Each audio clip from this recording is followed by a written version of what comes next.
finished installing the retracts, and as you can see here, I've mounted the wheel onto the strut, and I've test fitted it in the slot here. I've taken off the gear braces for now just so I can show for illustrative purposes, but you can see that it fits in here quite nicely, and there's plenty of area cleared out from this wing rib to hold the to give clearance for the wheel itself for when you open up the gear. What I'm doing is I'm clearing out this area around here and on this side to make room for the air cylinder to clear. I have to move this landing gear mounting plate about center on this W5 rib here, so I want to have this mounted in this general area, and to do that I have to have enough clearance around this rib here, and to do that I've had to cut out on each side, and that's that's just part of getting something to work right with model airplanes. Sometimes you have to just make some adjustments or improvements. The next step is going to be to put the brace back in place, which is going to be in this slot here, and there's going to be another one that goes up here, and those are going to be glued in with 30-minute epoxy, which is the next step. But it is important to make sure that everything fits snugly, but there isn't any place where anything gets jammed, especially on this area here or along this side here, because you certainly don't want to be hitting these air cylinder prongs here, because that's going to just break those off perhaps, or ruin it, and then you're going to have to end up replacing those. So always take the time to test fit. One final note: when I was working on cutting out this clearance here with the X-Acto knife, I really am never satisfied with just a rough cut knife edge from trying to hew out some material. So I always like to take something like a dowel with a piece of sandpaper attached, and I like to take that along that edge and give that a nice smooth edge instead of that rough cutout edge from the X-Acto knife. And another advantage of a rounded edge versus a cut-up edge is you're eliminating any stress points that can be created from a cut edge or a gouged corner, versus a rounded corner relieves stress and improves the strength. So especially when you're getting to a thinner wall such as in here, it's good to just try to eliminate any points of concentrated stress that you could have created with your knife when you cut out some clearance. Instead, smooth that up with sandpaper and eliminate any problems. Okay, well,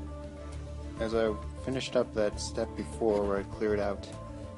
the area around this rib to make room for the cylinder, I got ready to put on the landing gear brace, and I noticed on the aft brace here, it's a little bit tapered. And when I took my calipers and looked and verified, I do indeed have a difference from one side to the other. This is a perfect example of what can happen when you're building model airplanes. The overall construction is correct, and the alignment along here is consistent, which leads me to believe that what happened, if you look at it, because of that taper, that perhaps the die was misaligned when it punched out, and so what's going to need to happen is I'm going to have to cut out on this rib back enough to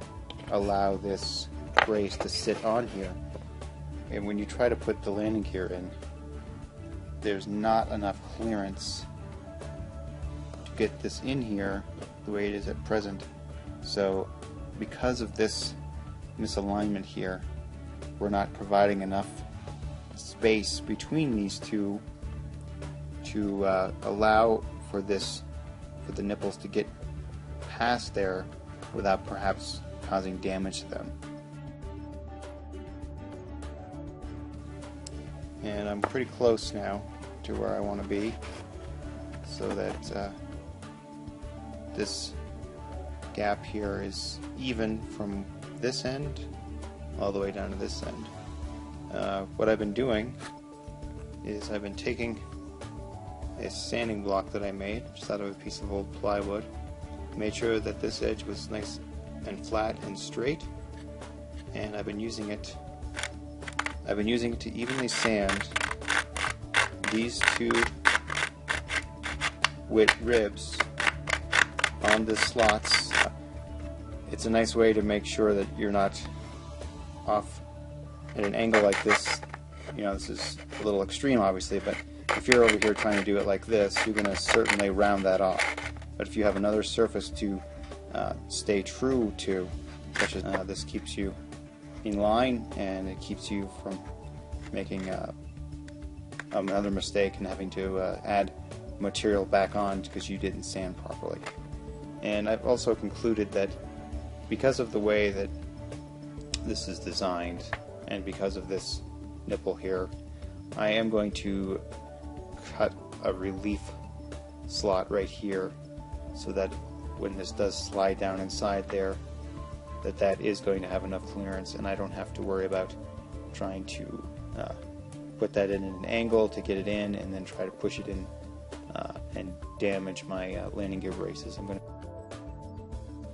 Well, you can see, and from the pictures before, this is where I cut the relief slot in that top landing gear brace. And you can see that I've removed any stress points by sanding the edges round. And now when I go to place this on here, it slides in nicely, and I have no problem spinning it in.